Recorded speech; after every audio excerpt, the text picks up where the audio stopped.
guys, welcome to the second part of the Bangalore to Coorg retro bike ride vlog. If you haven't checked out the first part, I suggest you go over there right now and check out the first part and then continue on with this one. Time now is 4:30 p.m. and the rains had stopped. It was time to hit the road again towards Madikeri. Madikeri is about 40 kilometers away, and it would take about an hour and 15 minutes from here. And this was the cream of the ride. We got to realize that. It was going to be a ride through beautiful green land, through beautiful forests and plantations. This trip is just about riding. The joy of riding a bike through, highways and state highways. Riding through towns, riding through forests, riding through plantations, riding through, the outskirts, riding through the land. It was not about visiting touristy places or fancy restaurants. That was really not the agenda of a bike ride. This trip is more about experiencing the local land, the weather, the culture, and all of that on a bike. And bike ride is all about that, right? Not excluding the risks involved.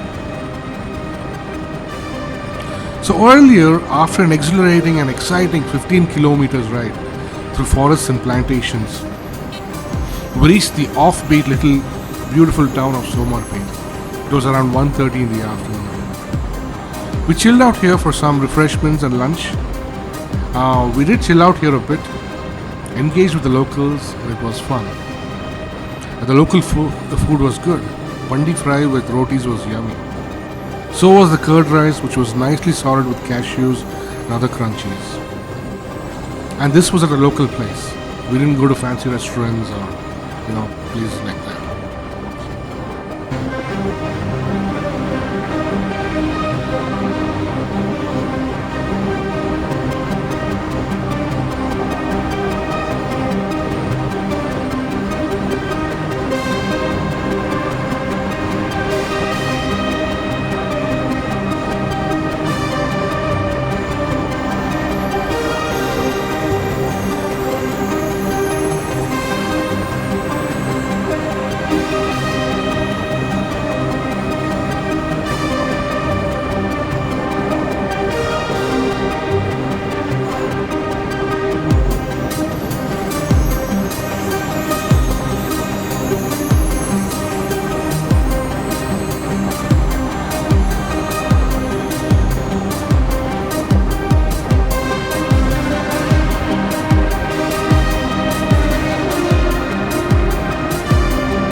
We reached Madikeri at around 5:45 p.m.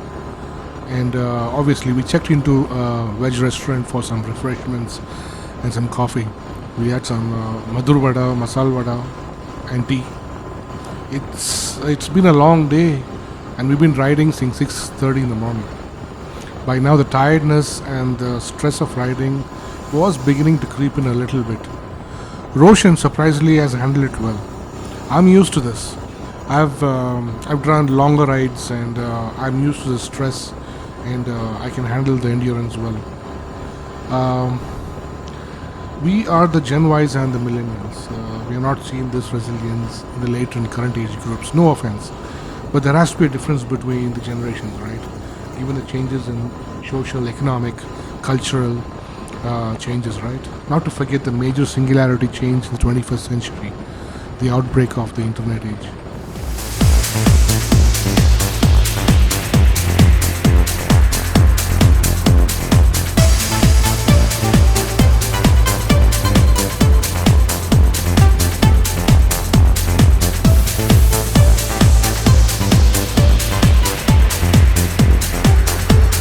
We took an hour's break and then we started out to Kushalnagar, our final stop, to check in for the night.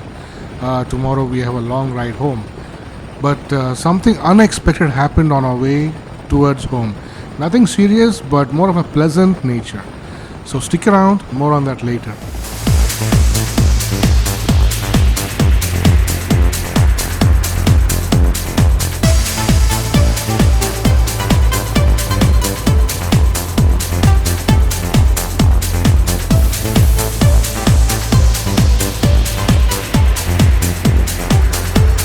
Kushalnagar is about 30 kilometers away, easily managed in 30 minutes. But the rains have started again, and I hope it doesn't pour bad that it disrupts our journey. Right now it's just a drizzle, and that's okay. And we are riding towards Sontikopa, and the roads are great. This part of Coorg is more meadows and smoother than the rugged roads we encountered earlier from Somwarpet to Madikeri. On this part, you see a lot of commercial resorts, beautiful estates, and a lot of meadows. And generally, the countryside looks well polished and clean. No judgment, but I love all sides of Coorg. I love the ride earlier, and I'm loving the ride right now. It's been a great riding all day long, and so many things have happened at such a fast pace. So many memories accumulated in a short span of time. Today morning we were in Bangalore, and tonight we're in Kushalnagar. And remember, this is a bike ride, it's not flight. So Bangalore to Kushalnagar in half a day. In between we covered towns in Karnataka, Somwarpet and Madikeri and Coorg, and now we're in Kushalnagar, going to Kushalnagar for the overnight stay. And before that, we're going to get some good dinner and going to chill out a little bit, and we're going to take that well-needed break. So, see you guys tomorrow for the long journey home, and more updates on it tomorrow morning.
Huh?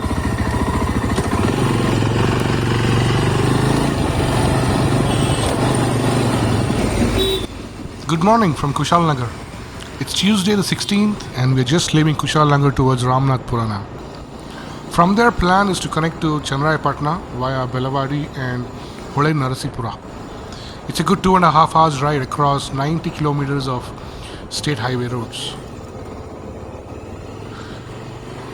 But we were just about to find out from after Ramanathapura, from Belawadi and then Narasipura and all those places were mostly narrow village roads and most of it winding through small villages and the state highway parts ridden with potholes. This is right up to Channarayapatna. The roads are so bad and we didn't regret taking the road, but it's an experience, so we took it with a stride. But so the roads are not as good as the roads that we came into Kodagu. I'm referring to the Nagamangala and then Saligrama road. They were beautiful straight highways. The only stretch that was decent were the roads leading up to Ramanathapura. Even that was rigged with potholes here and there. So that's the update on roads. If you want to take the Narsipura route to Channarayapatna to connect to the National Highway 75. Earlier in the day, in the morning, we checked out of our stay around 8:30, 8:45, and then we went on to have our Udupi breakfast. I had a couple of idlis, and then Roshan had idli, vada, sambar, and then we had some tea. By 9:20, we were on our way cruising along, before which we did fuel check and Roshan filled the appropriate fuel. Now it is a total kilometers of 210 and about close to 5 hours of ride without breaks, right up to Nelamangala. The first point, the first stretch was till Channarayapatna, and we expected to reach there before 12 noon. It's about 90 kilometers. The roads were not good, but that's the experience with riding trips, right? To expect the unexpected and to take not so good with the good. So we headed out, the highways, state highways, chugging along towards Channarayapatna, passing through villages, passing through village roads, negotiating narrow curves, narrow roads. It was good fun. We did stop on the way, and by the way, we didn't stop too much on the way, but we did stop, I think, just one time. And somehow Roshan remembered that he had a friend in Channarayapatna, and he wanted to stop by his place since it was on our route. This friend of his also works in Oman, and he happens to be in his hometown, which is Hiresave, close to Channarayapatna, and so Roshan wanted to meet him, and that is the unexpected deviation that came across and that we had to do. More on that a little later.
We had reached Channarayapatna around 1 p.m. I think, and it was such a relief to have made it to the highway.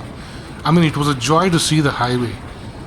This you feel after riding many kilometers of rugged road. You see, with these rugged roads, there are higher chances of your tires picking up a puncture, and that's always nagging at the back of your head. And if that happens, you're going to waste a lot of time and a lot of effort, and that's no bummer. Well, we have reached the highway now, and my mind can rest a bit. Like I mentioned before, Roshan happens to have a friend in Hiresave, like in near Channarayapatna, who also works with him in Oman. Roshan wanted to meet this friend, and at this point of time, he was also down here in Bangalore. Not Bangalore, sorry, in Hiresave. He's originally from Bangalore, and he's living in Hiresave. So I was wondering why Hiresave? I mean, of all the places, and I assumed that he was living somewhere around the highway. Roshan wanted to meet him since we were en route. We're going along this route to Bangalore. So yeah, it's a good idea. So I don't mind meeting new people, and I don't mind meeting Roshan's new friend. But he was not living anywhere near the highway. And eventually I found out that he lives much deeper inside the farmlands. And I got to see that he had a beautiful farm, a farmhouse and a farm, which is about 10.5 acres across. And it was a surprise to me. So we spent time at the farm tasting some of the farm products like mangoes, lime and cocoa. I really had my fill of some fresh coconut that his dad had cut down. And I really spent some really good time with his family, across the farm, and him as well. So he took us across the 10 acres of farm, and it was lovely going around it. This is the unexpected and pleasant meeting that I got to do with his friend. It was like a cream on the cake of this ride, and the farm visit was like a cream, and it was so beautiful. I love greens, I love farms, I love open areas, and it resonates with me, and I guess that's why I like it so much.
When we left the farm, it was around 2 p.m.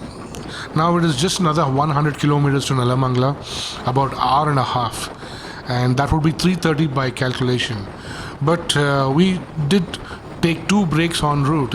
It was raining as well, so we eventually reached Nelamangala around 5 p.m. We had to also return the bike and the riding gear, so me and Roshan directly rode towards that, having completed our adventurous, exciting and fulfilling bike ride to Kodagu 2.57 because I've been many times to Kodagu, and this is one of the best times, and this was exceptional because it was a bike ride. I hope you enjoyed through the ride as well as much as we did. So until the next edition of another exciting and thrilling bike ride, you take care, and do subscribe and follow this channel so that you be a part of my exciting bike ride, be part of my exciting travels. Thank you so much. Take care. Bye bye.